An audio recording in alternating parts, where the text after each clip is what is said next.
Con el siguiente bloque, donde Yolanda Lamilla nos va a presentar la visión de Google de este proceso de transformación digital, con una keynote con el título Innovación y transformación digital, una apuesta de futuro según Google. Cuando quieras, Yolanda, adelante. Pues muchas gracias, Juan Pablo. De nuevo, encantada de estar aquí compartiendo con vosotros esta interesantísima jornada.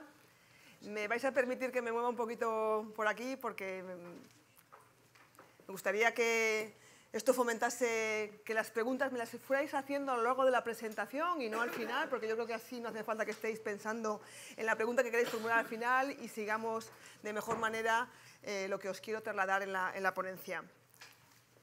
Primero empezar, ¿no?, haciendo un poco de historia. Invenciones como la máquina de vapor, la electricidad, en el siglo XVIII pues impulsaron enormemente la producción de nuevos bienes de consumo y el consumo en particular. Y ahora mismo estamos en un proceso apasionante, un proceso en el que estamos viendo unas fuerzas y tendencias tecnológicas imparables. Se ha comentado en la mesa anterior, la movilidad, fundamental que se piense en usuarios que acceden a los datos en movilidad. El acceso a la información, tanto en modelos de Big Data como en modelos de sensores y el análisis de esa información en lo que se conoce en el mercado como el Internet de las cosas. El acceso a servicios en modelos de nube, imparable. Ya no es una cuestión de si voy o no voy a contratar y externalizar servicios en nube, sino cuándo lo voy a hacer, porque existen unos beneficios claves que nadie cuestiona actualmente. Y por último, las redes sociales, cómo estamos accediendo al mercado, cómo se consume, qué es lo que está determinando que el consumidor compre un producto frente a otro, y en muchos casos es en base a las preferencias de otros usuarios que han tenido antes exposición a ese producto. Fijaos cómo está cambiando el entorno. Esto es una fotografía de la investidura del Papa Benedicto XVI en el 2005. En el 2013, el evento equivalente en el Papa Francisco, fijaos en la foto, sería prácticamente la misma audiencia, podemos pensar, ¿no? Y hay un periodo de 8 años entre estas dos fotografías. Esto, desde luego, indica que ha habido una transformación imparable en la adopción de los móviles. En España este año ya por fin ha salido una estadística en la que se dice que somos el primer país europeo en adopción de teléfonos inteligentes. Los españoles accedemos a Internet en el 80% de los casos a través de dispositivos móviles. En el último trimestre del 2013, por primera vez, los españoles accedimos a Internet preferiblemente desde móviles si lo comparamos con otros medios como las tabletas, los ordenadores, etc. Por lo tanto, esta tendencia es imparable y, de hecho, lo que está permitiendo a los individuos es que se relacionen de distinta manera con el entorno. Otro cambio de paradigma. ¿Cómo se introducían las nuevas tecnologías hace años en la empresa? Típicamente, una nueva tecnología se evaluaba en el entorno militar. Si tenía éxito esa evaluación, se incorporaba en ese sector, a continuación en el sector empresarial generalmente, y por último se llevaba al entorno de consumo, a los hogares. Ahora no, estamos viviendo una situación en la cual en los hogares tenemos mejores tecnologías, mejores herramientas que en el entorno empresarial. Y esto está haciendo que cambien las relaciones entre empleado y jefes, entre empleado y departamento de TI. Se pide a los departamentos de TI que me des las mismas herramientas con las que yo me manejo, con las que yo estoy familiarizado, porque yo en mi entorno particular sé cómo puedo ser más ágil, cómo puedo ser más rápido en coordinar cualquier reunión personal que quiera coordinar, por ejemplo, y eso mismo se lo exijo al departamento de TI. Es más, esto está llevando a un efecto conocido como que el empleado lleva su propio dispositivo al entorno empresarial. No solamente su propio dispositivo móvil o su propia tableta, lleva también sus aplicativos, los aplicativos que ya conoce. Y de nuevo, aquí se producen tensiones con el departamento de TI Porque, obviamente, si doy acceso a esos dispositivos y esas aplicaciones, lo hemos estado comentando anteriormente, he de hacerlo de una manera segura, he de aplicar las políticas de seguridad de mi empresa para garantizar que, aun dejando a estos empleados que hagan uso de sus herramientas y dispositivos, esto no suponga incrementar la vulnerabilidad en el acceso a la información corporativa. 50 años hace ya la ley de Moore, una ley que dice que anualmente se duplica la capacidad de proceso. Es decir, anualmente podemos meter el doble de transistores en el mismo microprocesador. ¿Qué está suponiendo esto? Está suponiendo un cambio exponencial, no solamente en la velocidad de proceso, sino también en los costes asociados con la tecnología. Y esto está haciendo que estas nuevas empresas, estos nuevos startups que están accediendo al tejido empresarial tradicional, sean capaces, efectivamente, de, con unas inversiones mucho más asequibles, llevar su producto al mercado con éxito. Fijaos, aquí se presenta una gráfica típica de las empresas que acceden al S&P 500. Si pensamos en la lista de Fortune 500, la media de años en los que las empresas han tenido que esperar hasta facturar 1.000 millones de dólares ha sido de 20 años en esa lista. Google lo consiguió en 8 años. Otras empresas como Airbnb, como Tesla, lo han conseguido en 3 o menos años. Esto indica realmente que estas nuevas startups están disrumpiendo en el mercado de una manera imparable y que están consiguiendo algo que nos parecería, si vemos esta gráfica, impensable en el pasado. Y volviendo al concepto de transformación digital, ¿qué se necesita para tener una transformación digital en la empresa? 3 factores fundamentales: la tecnología, cambio en los procesos de negocio y una cultura empresarial. Y aquí ha habido distintas opiniones que se han ido cambiando a lo largo de los últimos años. Las últimas lo que indican es que hay un factor fundamental que es el que más peso tiene para conseguir con éxito esa transformación interna, que es la cultura empresarial. ¿Qué es la cultura empresarial? Pues la cultura empresarial es una serie de experiencias, de comportamientos, de valores, que realmente lo que hacen es que distinguen a una empresa. Y de hecho es tan difícil de copiar que la hacen verdaderamente competitiva. Porque para cuando alguien quiere copiar la cultura de otra empresa, ya esa empresa se ha continuado renovando su cultura, pues ya vuelve a estar a años luz de quien está intentando imitar. Por lo tanto, sigue siendo un factor diferencial de competitividad. Hacer uso de una cultura que, en base a una visión que comparten los empleados y que es lanzada desde el equipo directivo, hace que estos empleados se lo crean. Porque si no nos creemos la estrategia de nuestra empresa o el valor de los productos que vendemos al mercado, es muy difícil que traslademos ese conocimiento y esa pasión al mercado. Por lo tanto, es importantísimo que los empleados apuesten por esa visión, que se lo crean y, sobre todo, que aporten, que se sientan escuchados. Porque si no se sienten escuchados, no se van a atrever a aportar ideas. Ha habido un estudio reciente en el que se les preguntaba a los ejecutivos empresariales que cuál era el problema, que por qué no se innovaba más en las empresas españolas, ¿no? Y lo que decían los ejecutivos es que no tenían ideas. Sin embargo, cuando se les lanzaba una pregunta a los empleados respondían que tenían muchísimas ideas, pero que nadie les escuchaba. El espacio de trabajo ha cambiado radicalmente.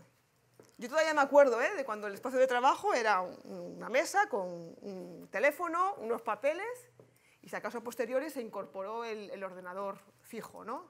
Ahora mismo no hay un espacio de trabajo fijo en el que yo siempre estoy y me vas a poder localizar en un teléfono una extensión fija.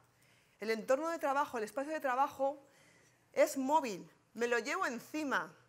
Yo llevo mi móvil, llevo mi tableta, llevo mi portátil y estoy permanentemente accesible. Si quiero estar permanentemente accesible, si quiero reservar mi espacio de privacidad porque en ese momento estoy compartiendo un momento con la familia, igualmente lo voy a poder hacer.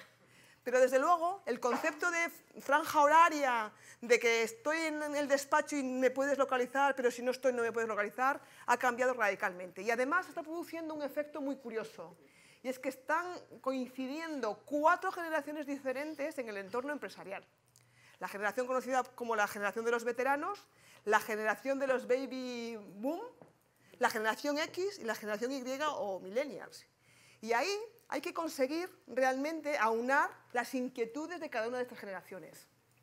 Y a la hora de incorporar la innovación, también tener en cuenta que las generaciones que llevan más tiempo en el entorno empresarial igualmente pueden ser motores de innovación. Es cuestión de que quieran hacerlo. Y muchos no quieren. Y esto hay que aceptarlo. No se les puede cambiar, no se puede forzar a alguien que no tiene vocación de innovación a que innove y a que aporte ideas. Lo que hay que hacer es identificar cuáles son los perfiles, tanto si son de las nuevas generaciones como de las generaciones más tradicionales, que tienen esa vocación de innovación y que quieren realmente formar parte de un equipo multidisciplinar que defina cómo innovar dentro de cada empresa. Una vez que ya se han encontrado modelos que se prueba que tienen éxito, lo que va a suceder es que se va a producir un punto de inflexión en el que aquellos perfiles reacios al cambio, reacios a la innovación, se vean excluidos. Vean que el resto de sus compañeros, adoptando esas nuevas tecnologías, son más productivos, salen antes del trabajo, se lo pasan mejor, colaboran con el resto de los miembros de un equipo. Y sin embargo ellos, por no querer adoptar esas nuevas maneras de trabajar, se ven excluidos. Y no les queda otra que unirse a ese tren, si quieren continuar en esa transformación interna a la que está sujeta la empresa. Es así como está funcionando en muchas empresas que ya han seguido el proceso de transformación digital. Pero insisto, no se trata de que cualquiera pueda formar parte del equipo de innovación. Hay que utilizar unos agentes dinamizadores del cambio que demuestren al resto de la organización que eso es posible. Y el resto de la organización, mientras tanto, sigue haciendo uso de las técnicas y estrategias que han estado funcionando y que mantienen a la empresa como sostenible hasta ese momento. Porque tampoco se trata de la noche a la mañana de poner todo patas arriba. Perderíamos la fuente de ingreso fundamental que ha estado manteniendo la empresa hasta ese momento. Google. Vamos a cumplir 18 años. Curioso, ya vamos a ser mayores de edad. Google se fundó en septiembre de 1998. Estos son los fundadores, Larry Page y Sergey Brin. Este es un garaje. Este es el típico ejemplo de emprendedores. Estudiantes de informática de la universidad que deciden montar una empresa para sacar al mercado un concepto totalmente rompedor. Yo todavía me acuerdo, el buscador de Yahoo, otros buscadores con un montón de publicidad, información en la página, que no sabías ni por dónde empezar a realizar la búsqueda. Fijaos que este concepto tan simplista de búsqueda se ha mantenido durante estos casi 18 años. Y eso es un poco lo que resume, ¿no?, esa vocación de innovación que caracteriza a Google. El adelantarse a los tiempos, sacar un producto que no tiene nada que ver con lo que existe en el mercado y, eso sí, por debajo, montar una infraestructura sobre la que asentar ese servicio que garantice factores fundamentales cuando eres un proveedor de nube. Factores fundamentales como la seguridad, la privacidad de los datos, la robustez, alta disponibilidad, los tiempos de respuesta adecuados a lo que el usuario espera. En esta misma infraestructura en la que Google da servicio a su buscador de Internet, también se da acceso a YouTube a los usuarios. Y ese seguramente es ahora mismo el servicio más exigente en cuanto a tiempos de respuesta a la hora de tanto subir vídeos como de ejecutar y bajar vídeos. Y sobre esos mismos criterios de baja latencia se aprovecha Google para ofrecer otros servicios a los consumidores, como pueda ser pues, correo electrónico, YouTube, Gmail, etcétera, etcétera. Esto es lo que os comentaba anteriormente. Las claves que utiliza Google internamente para seguir innovando y seguirse manteniendo en el mercado como una marca reconocida por su innovación, aunan dos ingredientes fundamentales: el equipo, las personas, y la tecnología, el uso de las tecnologías. Sin esto, nosotros desde Google vemos que no es posible innovar. Y de hecho existe un departamento de innovación que se llama 10X. Esta es una declaración de Astro Teller, su director, el director de ingeniería, que lo que dice es: si me planteas que tengo que mejorar un proceso en un 5, en un 10%, mi tendencia natural es a mejorar ligeramente el proceso para conseguir ese 5% de rapidez o de mejor llegada al mercado, y por lo tanto voy a seguir aplicando lo que ya me ha estado funcionando hasta este momento. Sin embargo, si me pides que mejore un proceso, un producto, un programa en 10 veces, no me sirve lo que he estado utilizando hasta este momento. Tengo que repensar, prácticamente partiendo de cero, cómo conseguir ese factor multiplicador de 10 veces. Y es posible que al final solamente consiga mejorar el proceso en 2 o en 3. Pero si el objetivo es mejorarlo en 10 veces, tengo que coger un folio en blanco y realmente empezar a pensar en maneras distintas de abordar ese proceso, ese proyecto. Algunos ejemplos en los que estamos trabajando en este departamento. Lentillas que miden el nivel de azúcar en la sangre y que a través de un sensor en el ojo alertan al diabético de que tiene que actuar para equilibrar el nivel de azúcar en la sangre. O el proyecto LUM, que lo que hace es, a base de utilización de globos que se agrupan en la estratosfera, dan conectividad a Internet a áreas que no tienen conectividad a Internet, pues porque ha habido un desastre natural o porque no llegan allí los operadores de red. O el coche sin conductor, otro de los ejemplos de innovación muy conocidos en el mercado. ¿Quién nos hubiese dicho hace unos cuantos años que este proyecto iba a tener éxito? Y lo estamos viendo ya.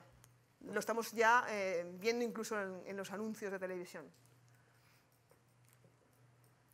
Y un concepto importantísimo cuando se quiere innovar. Hay que aceptar el fallo. No se puede pretender conseguir la perfección antes de sacar el producto, porque entonces los procesos se alargan indefinidamente y para cuando quiero sacar el producto al mercado ya han cambiado las necesidades de los usuarios a los que quiero lanzar el producto. Por lo tanto, fijaos todas las distintas versiones de las gafas de Google en el proceso de desarrollo de las mismas. Google cree en un proceso de iteración, de sacar enseguida el producto al mercado, aunque no esté del todo terminado, de probar a ver cuál es la respuesta de los clientes y en base a eso, en base a esa información, ir modificando paulatinamente el producto y mejorándolo en base a las necesidades de los consumidores.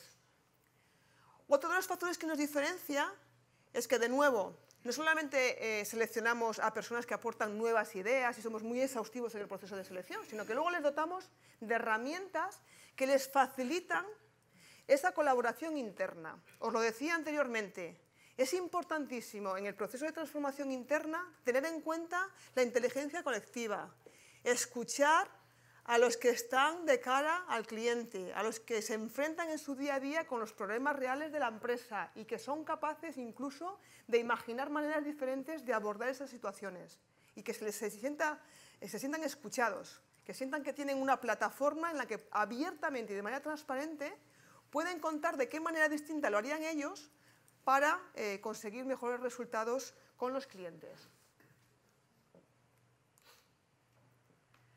Ahí hay modelos de generación de proyectos, de documentos tradicionales que pueden perfectamente mejorarse. Fijaos, y yo creo que esto lo hemos sufrido muchos los que estamos aquí, si no todos, en un proceso en el cual yo tengo que estar trabajando con versiones diferentes. Estoy trabajando en un documento con varias personas, envío adjunto en el correo una primera versión, las personas que tienen que trabajar sobre ese documento me van pasando sus aportaciones en distintas versiones y yo al final me vuelvo loca hasta que consigo consolidar toda esta información en una sola versión. Esto es un proceso secuencial. Con las herramientas de Google esto se evita. Ese proceso secuencial se produce de la manera que todos los que están implicados en la generación de un documento pueden trabajar simultáneamente en ese documento. Y por lo tanto, cada uno de los que está aportando ideas ve lo que está poniendo en el documento otro miembro del equipo. Y si es algo redundante, ya no piensa más en esa idea, aporta una nueva visión, una nueva idea. O sea, esto enriquece muchísimo el resultado final y además agiliza mucho la generación de los documentos, porque evitamos ese proceso secuencial y evitamos la pérdida absoluta de tiempo en la consolidación de las versiones. Fundamental que estas herramientas estén accesibles no solamente desde el puesto de trabajo, desde la oficina. Yo hoy estoy en Valencia, el hecho de estar aquí no me impide seguir estando en contacto con mis compañeros. En el descanso para el café me contactaban por el chat, un compañero desde Milán. No te puedo atender en este momento, te contacto dentro de 1 hora, que es cuando habré terminado esta charla. Y dentro de 1 hora perfectamente voy a poder hablar con esta persona y tratar con él un tema que tengo pendiente desde ayer. Por lo tanto, el acceso a las aplicaciones y a los documentos en movilidad, fundamental para seguir siendo productivos y seguir estando conectados y accesibles, porque muchas veces el que estemos desconectados impide que avance un determinado proceso, un proyecto, y el resto de las personas se quedan paradas. Esto tiene un impacto brutal en la productividad de las empresas. Si somos capaces de, con una breve revisión, con una breve conversación telefónica o una videoconferencia rápida, resolver esa duda, estamos favoreciendo muchísimo que fluya, que realmente la empresa tome decisiones de manera rápida. En Google somos 55.000 empleados. Y ahora os voy a hacer una pregunta. ¿Cuántas videoconferencias al día pensáis que podemos estar haciendo en Google? Dadme cifras. Somos 55.000 empleados. Al día. Número de videoconferencias al día. 3. 300.000. Más. Algo entre medias, por favor. 20.000. 3 por persona. 50.000 videoconferencias de media al día. 55.000 empleados, 50.000 videoconferencias. ¿Cómo es posible? Pues porque realmente son reuniones muy cortas, muy ejecutivas. Se ha trabajado previamente en unos documentos que se han compartido y elaborado y, por lo tanto, ya todo el mundo ha leído los comentarios o las aportaciones de los que están revisando finalmente en una reunión final de cierre de proyecto ese documento. Pero además, el hecho de tener disponible la videoconferencia fomenta mucho la colaboración.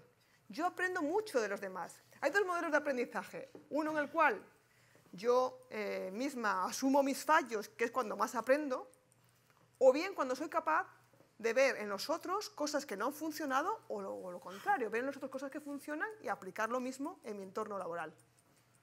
Si yo doto a los empleados de herramientas que les facilitan compartir esas buenas prácticas, esas experiencias, obviamente voy a conseguir mejoras significativas en el desarrollo empresarial que estoy en ese momento intentando conseguir.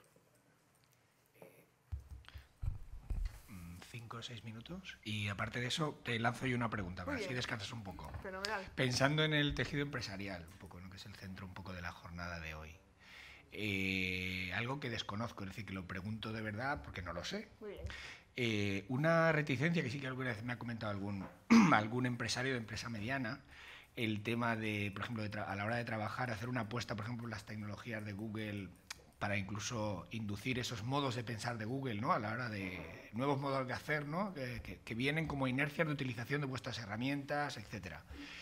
El comentario a veces es decir, sí, pero es que si doy el paso, siento como si me casara con Google, porque si dentro de 3 años, 5 años, vale, estupendo, y Google me ha ayudado muchísimo, he cambiado la mentalidad de cómo trabajar en equipo y cómo abordar problemas de mi empresa radicalmente diferentes, es un valor incuestionable, pero es que ahora han pasado 5 años y he decidido que quiero trabajar de otra manera, con otros proveedores o con cosas mías, o etcétera, ¿no? Es decir, yo me puedo ir de Google, es decir, que creo que no me voy a poder ir, si doy el paso, nunca voy a poder irme de Google. Sé que te estoy preguntando algo delicado. Fantástico. Pero la pregunta es, ¿en los propios contratos de prestación de Google están previstos que alguien... O sea, no solo que cese el servicio, eso es fácil, si te dejan pagar el servicio cesa, sino, digamos, la continuidad del servicio hacia otro proveedor y sobre todo los datos, el tener los datos de manera estructurada para seguir explotándolos, etcétera, ¿no? Los datos corporativos, estoy pensando, en una empresa. Muchísimas gracias por la pregunta, esto es lo que esperaba, que hubiese más interacción. Efectivamente, nos lo podemos plantear. Yo de momento tengo los datos en mi entorno. ¿Qué pasa si los subo a la nube? ¿Cómo los bajo de la nube? ¿Cómo me los llevo a otro tipo de nube, ¿no? Por contrato está estipulado. Los datos son siempre datos del cliente. Lo único que hace Google es procesar los datos. Por lo tanto, tanto durante el contrato, por el motivo que sea, que está especificado en las cláusulas de términos del servicio, como a finalización del contrato, y de hecho Google suele hacer contratos anuales, no hace típicamente contratos multianuales, salvo que ese sea el deseo del cliente. Lo que se pretende con esto es que en todo momento el cliente tenga la posibilidad de no seguirle contratando el servicio a Google o plantearse que esos datos dejan de estar en Google y pasen a la competencia. Y existen herramientas que de hecho Google pone a disposición de sus instaladores para que eso se automatice. Lo que no se suele producir, y hablo ya en experiencia personal, es que una vez que has visto los beneficios de la colaboración en simultáneo, quieras volver a las herramientas tradicionales. Y muchas veces nos encontramos con interlocutores que han cambiado de empresa. Vuelven a una empresa en la que se siguen usando herramientas que hacen ese versionado de los documentos, esos adjuntos en el correo electrónico y tienen esa manera de trabajar tan diferente a la que yo llevo viviendo durante más de 2 años, que se resisten y piden a gritos a sus departamentos de TI que por favor consideren la alternativa de Google. Y cuando digo la de Google no es porque sea la única del mercado que permite esa transformación digital, sino que ahora mismo es posiblemente la más preparada. Y sobre todo, como nosotros hacemos uso de estas herramientas, podemos hablar desde la experiencia y asesorar a muchos clientes que ya lo han hecho de nuestra mano o incluso compartir ejemplos de otras empresas, tanto de su sector como de un sector distinto, que han sido exitosos en esos planteamientos. Fijaos, a principios de este año, IDC sacaba previsiones para los CIOs y una de ellas decía: en el 2018 el 70% de los intentos de transformación digital habrán sido fallidos. Fallidos por no haber utilizado las herramientas que permitan realmente hacer uso de la colaboración empresarial. Por lo tanto, en esto sí que hay que hacer una reflexión, porque no es cuestión de abordar la transformación a lo loco, sino efectivamente hacerlo con herramientas probadas y con interlocutores que sean capaces de asesorarme, no solamente desde el punto de vista teórico, desde el punto de vista práctico, porque lo veíamos antes, es cuestión de probar, ver lo que falla y adaptar al entorno hasta que das con la clave. Entonces, aprender de los fallos que se han producido en otros entornos puede hacer que ese proceso de aprendizaje sea más rápido. He respondido a la pregunta, ¿no? Muy bien. Vale. Estoy terminando ya. Y esto un poco resume, ¿no? ¿Qué es lo que puede hacer Google en este entorno? ¿Cómo os puede ayudar Google a esa transformación? Fijaos, únicamente incorporando nuevas herramientas informáticas a la empresa no es suficiente. De poco sirve que yo contrate las mejores herramientas, que haga una inversión del tipo que sea en dotar a los empleados de esas herramientas, si no lo acompaño de un cambio en los procesos de negocio e identificar qué puedo utilizar de esas herramientas para en los procesos que realmente impactan en el negocio núcleo de mi empresa, cambiar la manera de llegar al mercado. Si no lo hago, lo que va a ocurrir es que las herramientas estarán ahí, pero no se les sacará partido, porque únicamente para enriquecer la comunicación interna o para tener videoconferencia incorporada a la comunicación empresarial, pues no justifica la inversión. Donde se justifica verdaderamente la inversión es cuando esas herramientas me permiten estar más en contacto con el mercado o con los empleados o me permiten generar ideas nuevas. Es ahí donde realmente tiene valor.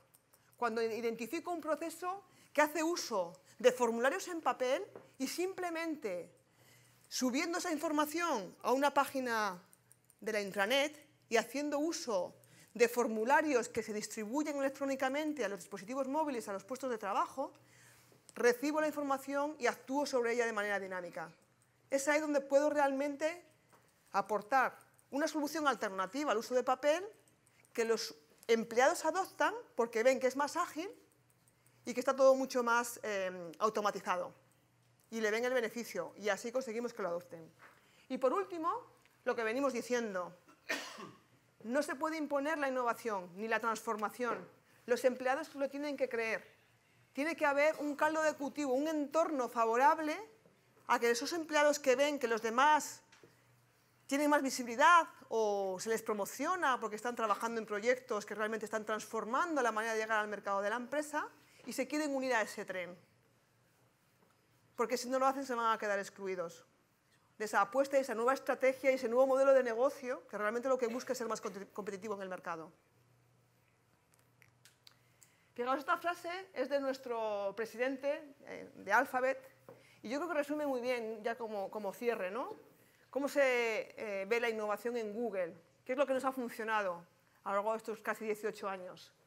Y lo leo: la historia de la innovación no ha cambiado, siempre ha sido resultado de un equipo de personas que tienen una nueva idea que normalmente no se entendía ni por sus colegas de empresa, ni siquiera por sus managers.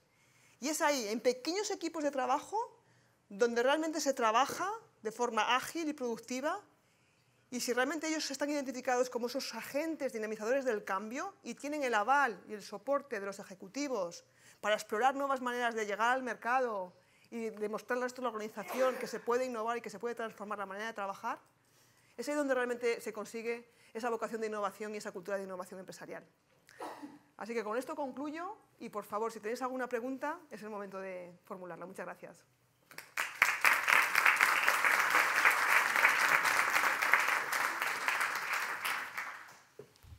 Bueno, si alguien quiere formular una pregunta, una. Si no, pasamos a al próximo bloque. Muchas gracias, Yolanda. Pues continuamos con Javier Llano. Por favor, sube Javier.